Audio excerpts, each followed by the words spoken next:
Y'all, if you have not listened to last week's episode with January Littlejohn, I encourage you to go back and listen to that. She offers a wealth of information. She gives us all kind of resources for what we are needing to look at when our children are in school. And this isn't just in public school. This is in any school. These issues today with trans ideology, they are affecting even those who are homeschooled. And so today we have January Littlejohn coming back. We're going to see what they did in their home. It's one thing to know the steps that we need to take outside the home, but then what does it look like in the home? Because we have to understand, we need to look at ways that we can nurture the relationships with us and our children. And so January, welcome back to the Bridge Between Us podcast. Thank you so much for having me, Melinda. You're welcome. So when we ended last week, you had given us great resources, things that we need to even go to the schools and ask. You've given us books. You shared a portion of your testimony of how this even came to be in your family. But you also shared that this put a disconnect between you and your child. What did that look like, and how did you deal with that in the home? How did you continue to nurture your child and your relationship? That's such a great question. And, I am fiercely protective over my daughter's privacy now. This has been really, really hard on her. Being an adolescent is difficult enough. And so to be, she's 17 now, she's a senior in college. And what's so sad to me, Melinda, is the kids that get caught up in this ideology, they lose their adolescence. They lose that time, and it's time that they will never get back. My daughter grieves the time where she was stuck in this ideology because it becomes an obsession. These kids perseverate on this trans identity. They are hyper fixated on what's called passing, which means you're trying to pass as the gender identity that you've created in your mind. And this ideology puts these kids at war with their bodies. And it's a war they will never win. And it is, as a parent, last week I talked about how it was like living in the twilight zone when it felt like my husband and I were the only people in her lives trying to protect her from medical harm that she was asking for. She was talking about puberty blockers and cross-sex hormones and telling us she wanted quote unquote top surgery, which is a euphemism for a double mastectomy. And they purposefully rebrand these very invasive surgeries as top surgery, as bottom surgery. So again, they're encouraging these kids to disassociate from their bodies, like our bodies are just vessels that we're in and you can change them as you please. And so it really disconnects kids with their bodies, but it also teaches them to be their own God. And I think a lot of these surgeons and doctors are actually playing God. There's a pediatrician here in Tallahassee who is on camera stating human body up until puberty is a blank canvas. Imagine thinking about children's bodies in that manner. The man that's actually responsible for bringing over puberty blockers to use in this way is Dr. Norman Spack. And he actually said on film in a documentary, it's like watching children give birth to themselves. I'm just the midwife. These people are not well. And so to then push these irreversible medical interventions on children, it just felt like we were living in an upside down world. Now, in 2020, I am so grateful that Abigail Schreier's book had come out, Irreversible Damage. And this was based on Dr. Lisa Lippman's 2018 research that, she was noticing the same things that I did, where clusters of these girls were all of a sudden coming out as transgender that had no previous distress over their sex. And so that was one thing as a clinician that was very odd to me. Where was the curiosity of why we were seeing this explosion? And so thankfully, people like Dr. Lippman, ask that question. And then Abigail Schreier bravely wrote a book about it that came out in 2020 and really tore the lid off of this medical scandal. And that's exactly what it is. It's a medical scandal. But watching your child deteriorate, watching her spiral in terms of her mental health, and then watching adults cheer her on down this irreversible medical pathway, I felt sick to my stomach almost every day.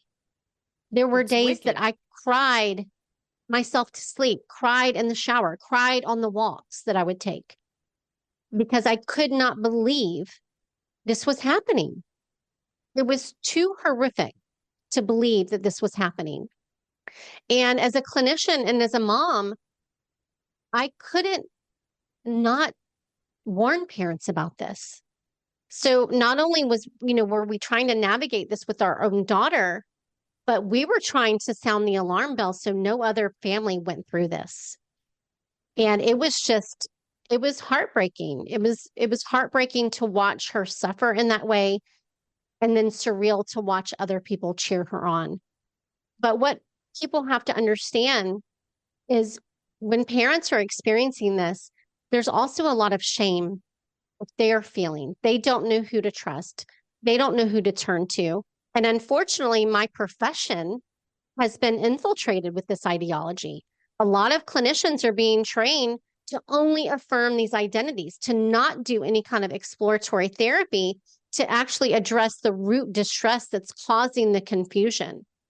And so this issue from a clinician perspective is very similar to anorexia.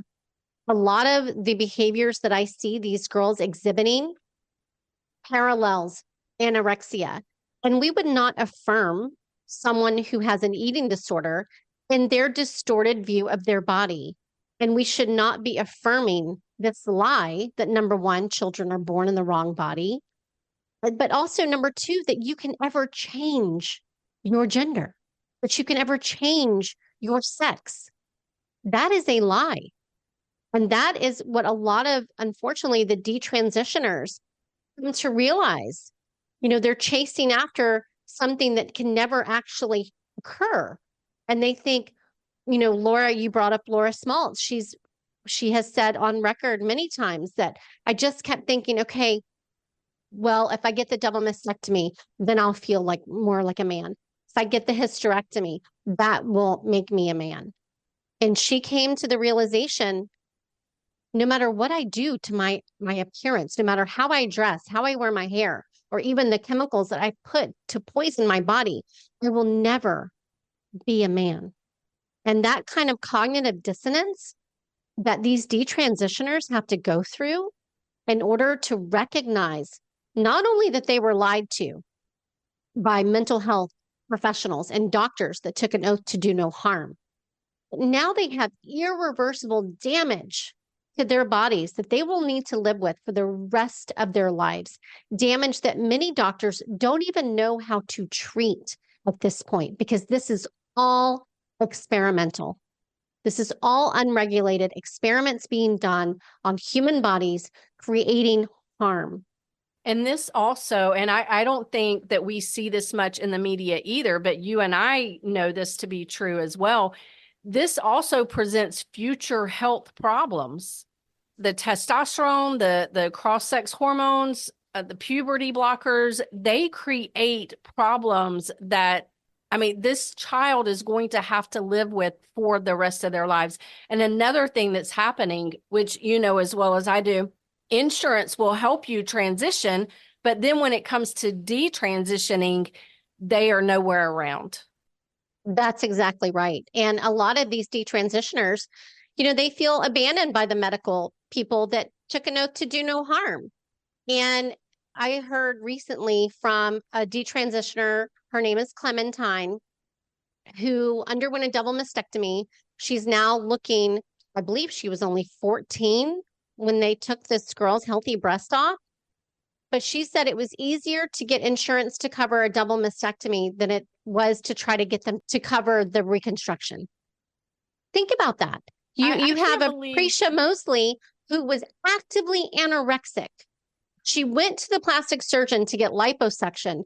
They wouldn't give her a liposuction, but they cut her breast off. And they're healthy breast. That's right. It's healthy That's right. breasts, but yet you vowed to help me when I wanted to transition, but now you're nowhere around when I'm wanting to come back into alignment with who God created me to be. That's exactly right. And Dr. Etan Heim, this very brave surgeon out of Texas, he's a whistleblower, and he is now being prosecuted by our federal administration, the federal DOJ, because he blew the whistle on Texas children's hospitals still performing these interventions when they claimed that they weren't. But he said it best. He said the purpose of medicine is either to restore one's health or to cure disease. These interventions do neither. In fact, they put the individuals into a state of disease. They are actually creating medical harm, and it completely destroys the endocrine system. It throws everything out of whack when you give female high levels of testosterone or vice versa. And it's causing all kinds of issues in these people's bodies that they don't necessarily understand are going to happen. You can go into Planned Parenthood today and get testosterone or estrogen on the first visit. There is no safeguarding when it comes to this issue. And then where is Planned Parenthood when you want to detransition? They are nowhere around. No. And they're claiming that giving out testosterone is exactly the same as contraceptive pills. I mean, we're just in the wild west of gender medicine right now. It's completely insane. They're claiming it's discrimination and all kinds of ridiculous arguments to justify giving these drugs out like candy. So we've talked about in the last episode, we talked about what we need to do, how we need to be proactive in our schools, the questions we need to ask, the things that we need to look for. How can we be proactive in the home and now in the church? Because the church is at a place we can no longer afford to be silent on this issue. So what can we be doing in the home and in the church to become a safe place and also a place that is proactive and fighting and standing in a place of intercession for our children?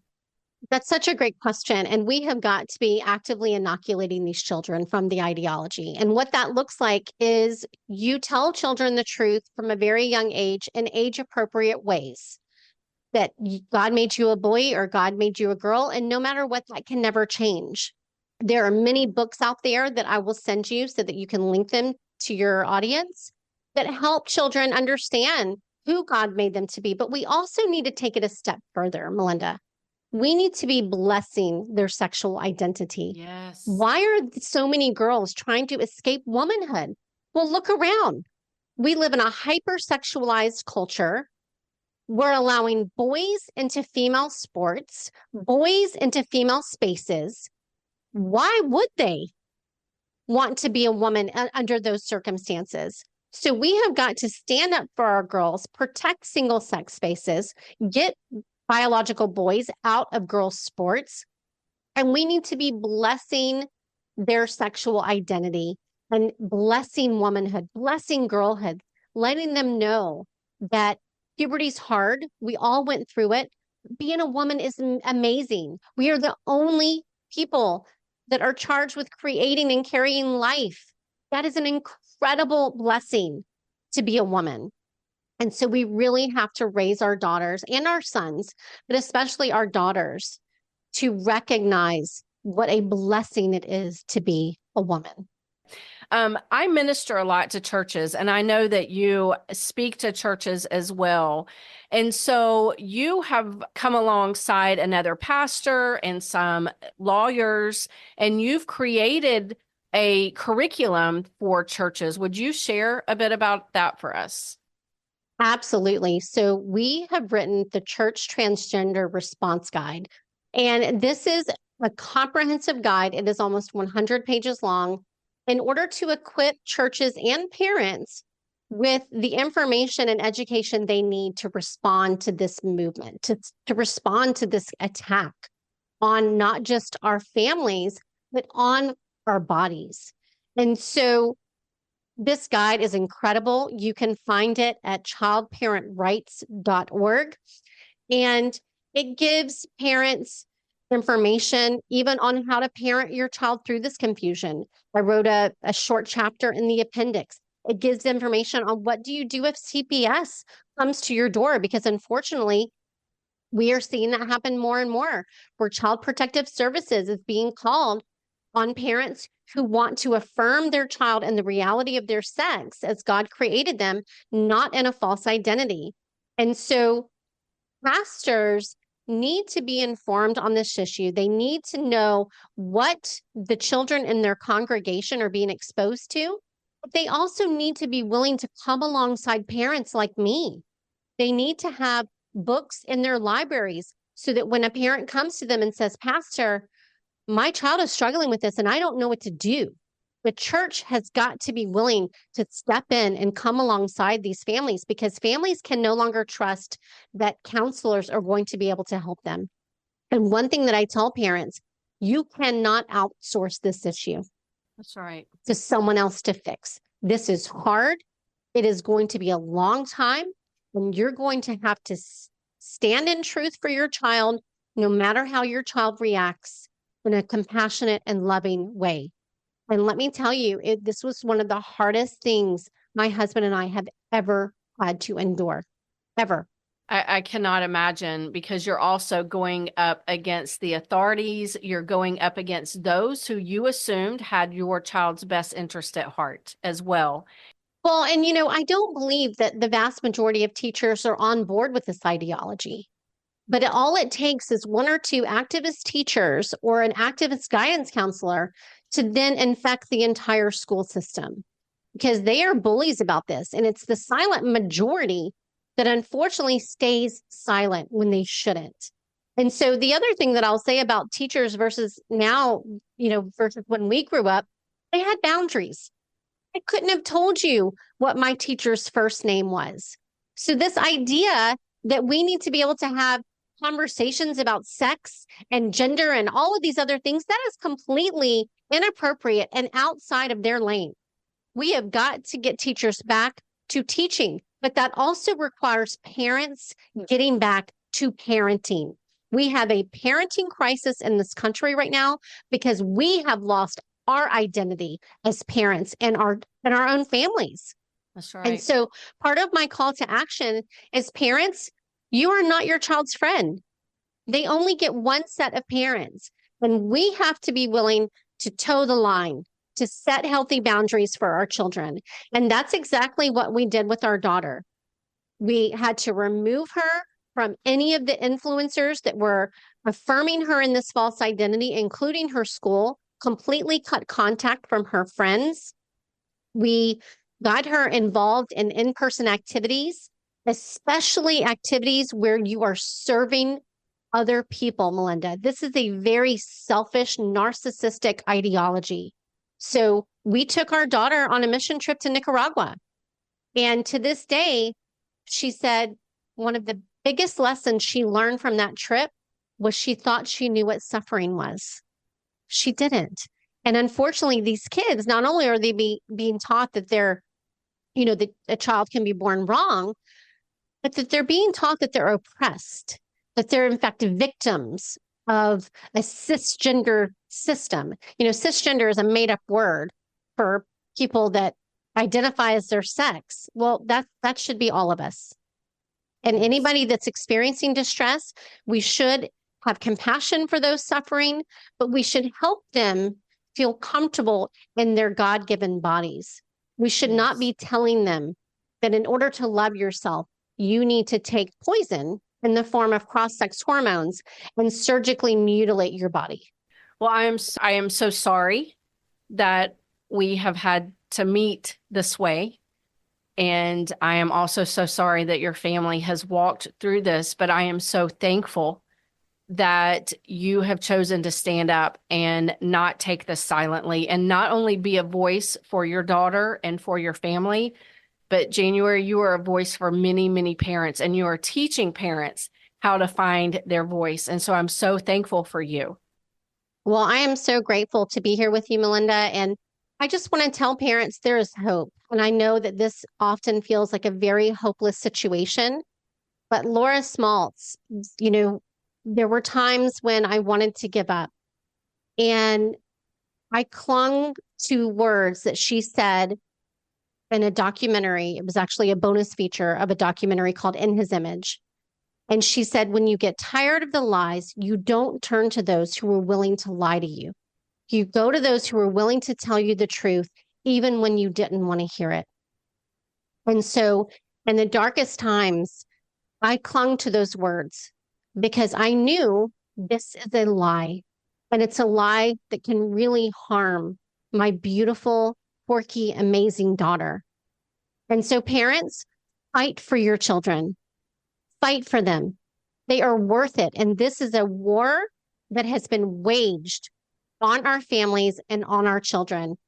And I'll send you some other books that really helped my husband and I through this issue that we had with our child. But another book that I don't know if you're aware of is called For the Body by Timothy Tennent.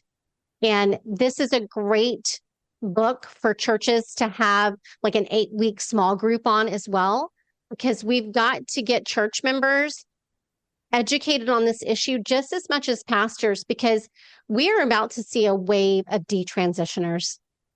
And I believe the only way to truly heal from the harm that they have sustained is through knowing Jesus. Amen. And so, church family, please educate yourself on this. Please don't put your head in the sand. We've got to show these individuals the love of Jesus Christ so that they know they can still be fully redeemed through knowing him. Yes, yes.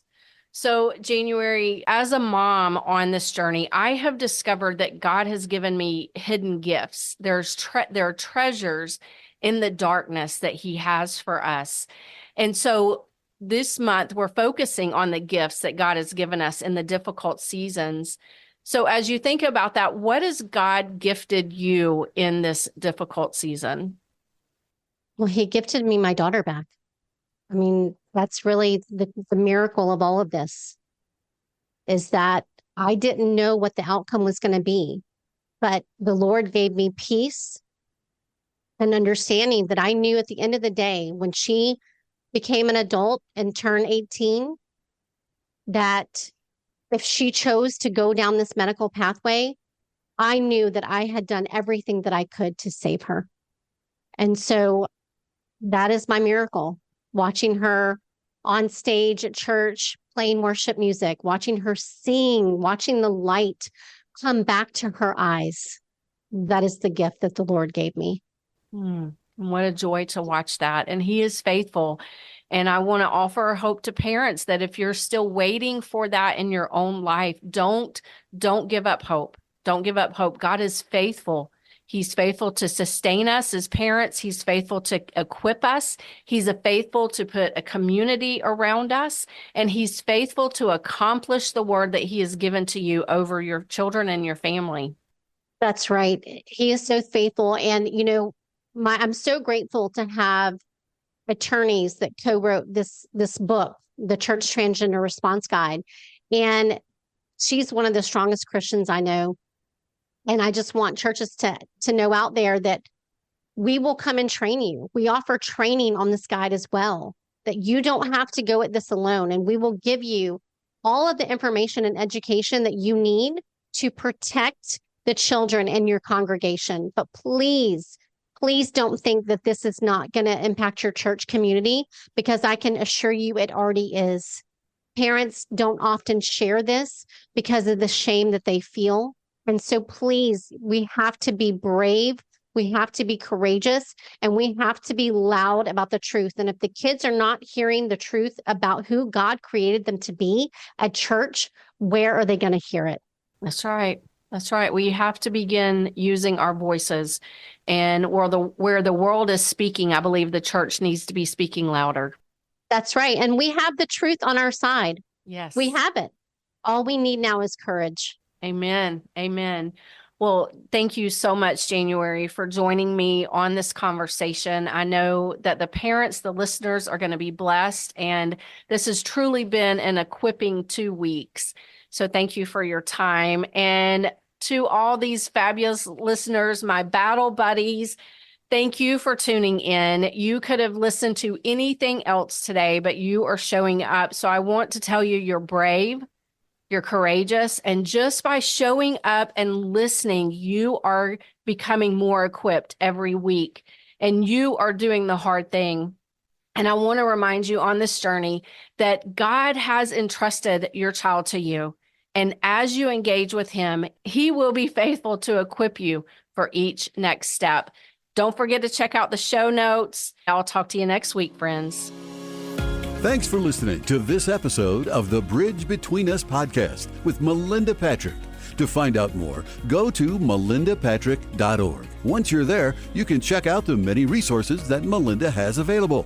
Also, you can book Melinda for your next speaking engagement. Just click on the speaking tab at the top of the page for more information. All of this can be found at melindapatrick.org. Thank you for listening in today. Be sure to join us next time for another episode of The Bridge Between Us with Melinda Patrick.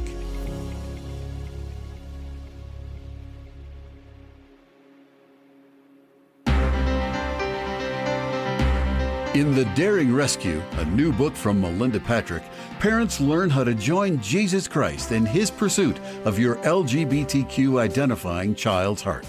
In 2011, Melinda was faced with her own daughter embracing that lifestyle, so she is all too familiar with the struggle parents can face when confronted by their own children who identify with this compromising community.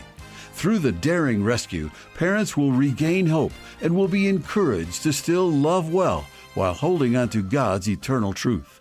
Even though culture can be shifting and affecting children of Christian parents, this book will equip and embolden moms and dads to be a vessel through which Jesus Christ can minister to their LGBTQ identifying child.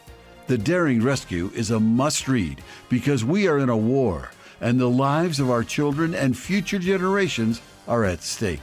The Daring Rescue by Melinda Patrick, available now.